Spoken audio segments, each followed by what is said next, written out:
کسی نے کمبخت نے نام ایسا دے دیا خواتین جلدی بوڑھی کیوں ہو جاتی ہیں. یہ یوٹیوب کے کلپ والے نام خود ہی دیتے ہیں, یہ الٹے نام دیتے ہیں تاکہ جلدی عورتیں زیادہ سنیں. اب خواتین نے اس پہ سرچ کیا جا کے, اس میں ہمیں جوان رہنے کا نسخہ بتایا ہوگا مفتی صاحب نے, ٹھیک. اس میں نے یہ بات کہہ دی, وہ ایک چینلز پہ تقریباً 1.5 ملین سے زیادہ لوگوں نے سنا ہے وہ, اور اس پہ ماشاء اللہ جو مجھے گالیاں ملی ہیں وہ بھی تقریباً 1.5 ملین کے قریب ہی ہوں گی, تھوڑا کم کر لیں آپ. میں نے اپنی گالیاں سن کے یہ ایسا ہے, یہ بکاوا ہے, یہ یوں ہے, یہ ایسے سن کے نا میں نے کہا 143 جب ہوئی نا تو میں نے کہا یار بہت ہو گئی طارق صاحب, کافی سو جاؤ آرام سے. اس میں نے اتنی بات کر دی کہ خواتین جو آج کل نسل روک رہی ہیں ان پہ بڑھاپا جلدی آ رہا ہے, اور میں نے بتایا کہ میڈیکل سائنس اس بات کو ثابت کرتی ہے, پروف میرے پاس موجود ہے, اور میں نے اس کتاب کا حوالہ بھی دیا. اب میں ساری کتابیں لے کے یہاں تو نہیں بیٹھوں گا نا, اور اس پہ میں نے پھر عقلی دلائل دیے, نقلی دلائل جو ڈاکٹروں کے ان کا کتاب میں, کہ میری کتاب اس بارے میں پڑھ لیں, اس میں نے پوری ریسرچ کی ہے. نسل روکنے سے عورت کی صحت اچھی نہیں ہوتی بلکہ کیا ہوتی ہے, خراب ہوتی ہے, جلدی بڑھاپا آتا ہے, کیونکہ فطرت کے خلاف ہے نا, نیچر کے خلاف. اس پہ یہ کہ خواتین کو بچے پیدا کرنے کی مشین سمجھا ہوا ہے ان مولویوں نے, مرد عیاشی کریں اور عورتیں پیچھے کیا کریں, دھڑا دھڑ بچے. یہ کون سا طریقہ ہے بھائی, یہ کون سا طریقہ ہے بات کرنے کا؟ میں نے کب کہا کہ آپ ہر سال پیدا ہوتے رہیں, اور ہر سال تو پیدا ہو بھی نہیں سکتے, کوئی چاہے بھی تو نہیں ہوتے, سمجھ آ رہی ہے بات؟ تو کہاں کہ تھوڑا سا خواتین کے مفاد پہ زد آئی نا, کہ ان کو یہ خیال ہوا کہ اب ہمیں ہماری ذمہ داری. کسی نے کہا تربیت کیسے ہوگی, تو بھائی کرو نا تربیت, آپ کی ذمہ داری ہے کہ ہم اگلی نسل بڑھائیں بھی اور اس کی ٹریننگ اور اس کی تربیت بھی کریں. فارغ بیٹھنا یہ صرف جانوروں کا کام ہے. ایک نے لکھا جانوروں کی طرح بچے ہی پیدا کرتے رہیں, جانوروں کی طرح کھاتے رہو. اگر کوئی ڈاکٹر آپ سے کہے کہ 2 ٹائم کھایا کریں یا 3 ٹائم کھانا ضروری ہے, اس کو آپ یہ تانا دیں جانوروں کی طرح کھاتے ہی رہیں, یہ تانا صحیح ہوگا؟ بھائی وہ آپ کو آپ کی نیچر کی بات کر رہا ہے. تو ایسے غلط کمنٹس, اور بعض نے تو میری ذاتیات پہ کیچڑ اچھالنا شروع کر دیا اس پہ, کہ اس کے گھر جا کے دیکھنا پڑے گا یہ اپنے گھر والوں کے ساتھ کیسا سلوک کرتے ہیں, باتیں کرتے ہیں, اور پتہ نہیں کیا ذاتیات پہ. تو مجھے اندازہ ہوا کہ یہ ایسا چیز چھڑ دی ہے کہ ان کو کیا ہو گیا ہے. بھائی آپ نہیں پیدا کرو, آپ اختلاف کر لو. بھائی ہمیں مفتی صاحب کی بات سے آپ کے اولاد زیادہ ہو یا نہیں ہو, میرا اس میں کیا فائدہ ہے؟ یا تو جن گھروں میں بچے پیدا ہوں گے میرے لیے الاؤنس جاری ہو جائے گا, کیونکہ مفتی صاحب کے مشورے سے ہوئے ہیں, لہذا مفتی صاحب یہ 50 روپے آپ کو. اگر یہ مل رہا ہوتا پھر تو میرا کوئی فائدہ ہے. مجھے کیا غرض بھائی کہ آپ کے کم ہو یا زیادہ ہوں, آپ ایک بھی پیدا نہ کریں. اسی طرح جو میں نوجوانوں کو نکاح کی ترغیب دیتا ہوں اس پہ بھی طنز کیا جاتا ہے, بھائی آپ ساری زندگی شادی نہ کرو, میری صحت پہ کوئی اثر, آپ مر جاؤ, ٹھیک ہے نا, کچھ بھی نہیں, مجھے کچھ بھی نہیں ہوگا.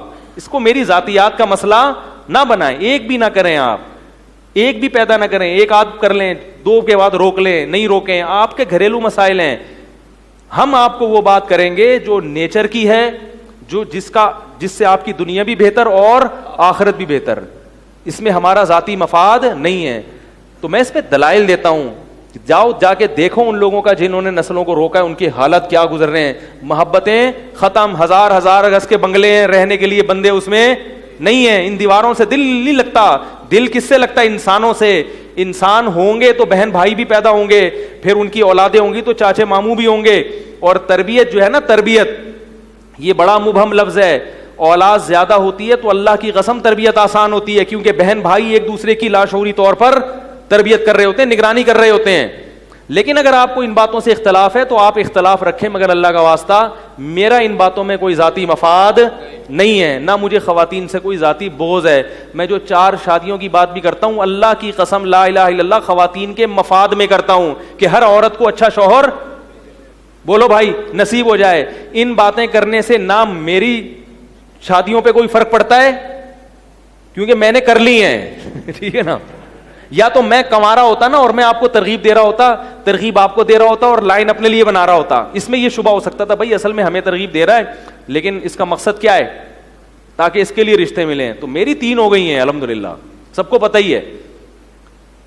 اور اگر میں 4 شادیوں کے خلاف, اور چوتھی کے بھی رشتے بہت ہیں الحمدللہ, میں خود ہی نہیں کر رہا, اور عین ممکن ہے کر بھی لوں.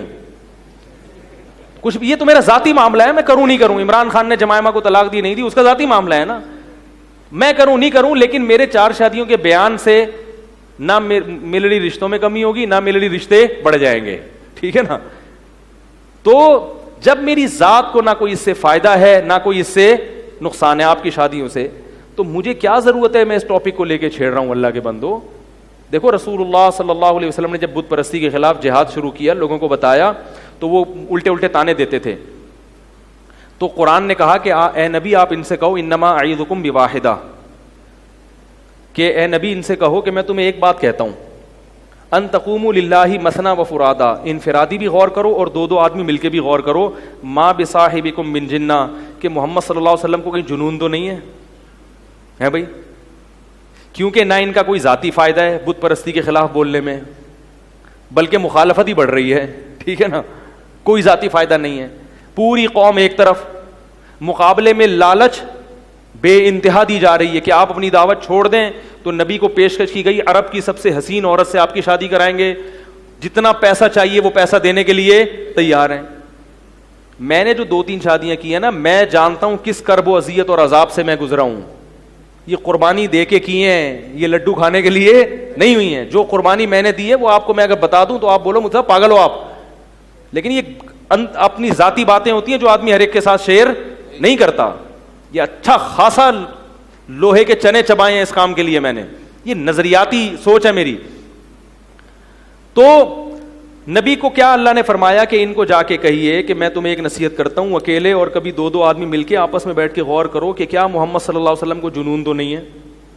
تو تمہارا ضمیر خود کہے گا نہیں بھائی بڑے ذہین ہیں, ٹھیک ٹھاک ہیں, کیونکہ کوئی مفاد بھی نہیں ہے اور کوئی, تو اس کا مطلب یہ ہے کہ یقیناً یہ جو بات کر رہے ہیں اس میں کوئی نہ کوئی دم, بولو بھائی, ہے. یہ جو بت پرستی کے خلاف بول رہے ہیں, تو یاد رکھو میں جو مردوں کو کہتا ہوں وہ اللہ کا قسم مردوں کو عیاشی دینے کے لیے نہیں. بہت ساری بیوہ طلاق یافتہ عورتیں پڑی ہوئی ہیں معاشرے میں, رول رہی ہیں, خودکشیاں کر رہی ہیں. آج ایک خاتون آئی, میرا شوہر ظلم کر رہا ہے, اس قدر ظالم, جو اس نے ظلم کی داستان, وہ رو رہی تھی, وہ کہہ رہی ہے مگر میں طلاق کی بات کرتی ہوں تو میرے گھر والوں نے میرے لیے دروازے, کیسے ظالم ماں باپ ہیں یار. بھائیوں نے کہا بس ہم نے رخصتی کر دی, اب گھر آنے کی ضرورت کیوں, اس کو پتا ہے گھر آ گئی تو دوبارہ شادی, طلاق یافتہ کی دوبارہ شادی, بولو بھائی, نہیں ہوگی. ایک گراؤنڈ ریئلٹی ہے. اگر ان کے گھر والوں کو یہ آپشن ہو کہ ہو جائے گی تو وہ گھر کے دروازے بند اس ظالم کے ساتھ کیا کر دیا. اور ایسے کئی کیسز ہو رہے ہیں, داماد انتہائی ظلم کر رہا ہے, بہنوں نے بہن کی زندگی عذاب بنا دی, مگر کیوں طلاق نہیں لے رہے بھائی, پہلی اتنی استخارے نکال کے ہوئی تھی, اتنا عذاب بن کے ہوئی تھی, اب دوبارہ طلاق لے کے, تو اس کو کہتے ہیں وہیں رہو بس. کیوں وہیں رہو بھائی, تمہارے جگر کا ٹکڑا ہے.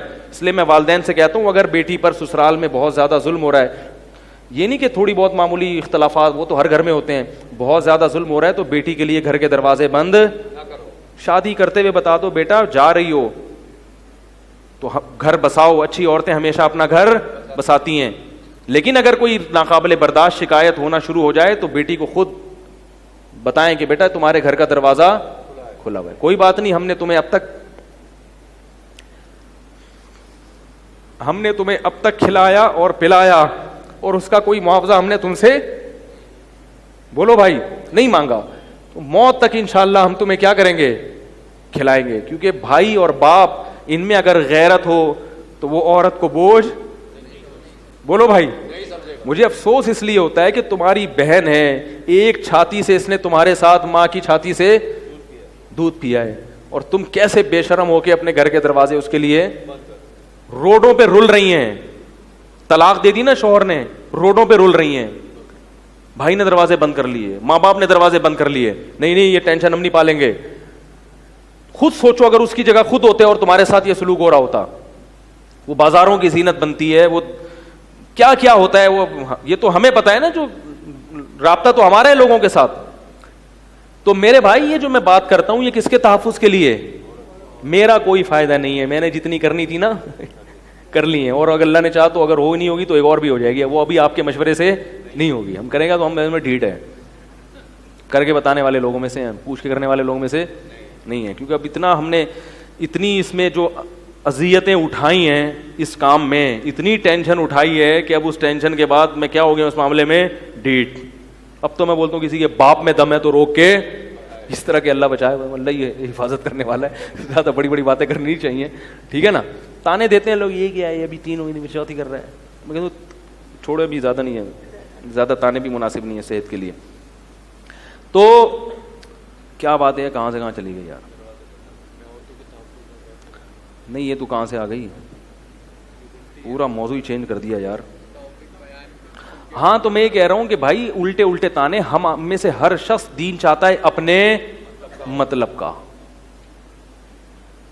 میرے مطلب, عورت چاہے گی شوہر کے حقوق پر بیان, میرے حقوق پر بیان ہو, اور شوہر جائے گا کس کے, اگر ان کو بتا دو تم غلط کر رہے ہو, میاں کو بول دو تم غلط کر رہے ہو, تیش میں آ جائے گا ایک دم. کہہ رہے میں تو بول رہا تھا مفتی صاحب کے پاس, میں تو آئی نہیں. ایسے لڑائیاں ہوئی ہیں, میرے موجودگی میں لڑائی ہوئی ہیں. عورت نے اپنے شوہر کی شکایتیں کی, وہیں بیٹھے بیٹھے اس کا میٹر شارٹ, حالانکہ اس کی مرضی سے لے کر آئی ہے. تو جب میٹر شارٹ ہوا نا میاں کا, تو میں نے میاں کو تو کہا نہیں, میں نے کہا لیکن مجھے اندازہ ہو گیا کہ غلطی کس کی ہے, کیونکہ یہ یہاں بیٹھ کے تمیز سے بات نہیں کر رہا, تو گھر میں کیا کرتا ہوگا. تو دونوں طرف ہوتا ہے, کبھی یہ صحیح کبھی وہ غلط. تو اپنے مطلب کا نہیں, ہم اللہ کے غلام ہیں. اے اللہ جیسے تو کہے گا ہم ویسے, بولو بھائی, کریں گے. جو تیرا حکم ہے ہماری سر آنکھوں پہ, اسی میں سکون ہے. رسول اللہ صلی اللہ علیہ وسلم نے فرمایا ذاق طعم الایمان. اچھا اچھے لوگوں کے واقعات بھی ہیں. کل خاتون کا فون آیا کہ میں نے شوہر سے طلاق لی ہے, وہ بڑا ظالم تھا. میں نے کہا جس اسٹائل میں آپ نے طلاق لی ہے اس میں طلاق ہوئی نہیں ہے. آپ نے عدالت سے لی, اور عدالت میں جو کیس آپ نے دائر کیا اس پہ طلاق کا بنتا نہیں ہے کیس. کہ نہیں پھر کیا ہوگا, میں نے کہا اپنے شوہر سے طلاق نکلوائیں منہ سے, یا اس کو کہیں سگنیچر کرے. تو وہ حالانکہ بڑی ایجوکیٹڈ خاتون تھیں, بہت پڑھی لکھی, جو کیونکہ پڑھی لکھی کا مطلب اس لیے کہ آج کل جو پڑھی لکھی زیادہ ہوتی ہیں, دیندار ہوں تو پھر تو ٹھیک ہے, لیبرل ہوں تو پھر ان کو سمجھانا. تو انہوں نے کہا پھر میں نے کہا آپ کے پاس کوئی حل نہیں ہے سوائے اس کے کہ آپ اپنے شوہر سے طلاق, کیونکہ آپ کا کیس اتنا مضبوط نہیں ہے کہ جس میں عدالت کو طلاق کا اختیار دے دیا جائے, اتنا مضبوط. انہوں نے مانا, انہوں نے کہا میں اس کی کوشش کروں گی. اچھا ہوا, بلکہ انہوں نے شکریہ ادا, اچھا ہوا میں نے کسی مفتی سے پوچھ لیا, ورنہ میں تو کہیں اور نکاح کرنے والی تھی. تو اچھے بھی ہے الحمدللہ, شارٹ ہیں, ٹھیک ہے, کیا ہیں, شارٹ ہیں, لیکن ہیں. جب سارے اچھے ختم ہو جائیں گے تو پھر اللہ دنیا کو باقی نہیں رکھے گا. تو یہ تھوڑے سے اچھے لوگ ہیں جن کی وجہ سے اس دنیا کا نظام چل رہا ہے. تو بھائی اللہ کا ہر حکم سر آنکھوں پر, چاہے ہمیں اچھا لگے چاہے نہ لگے.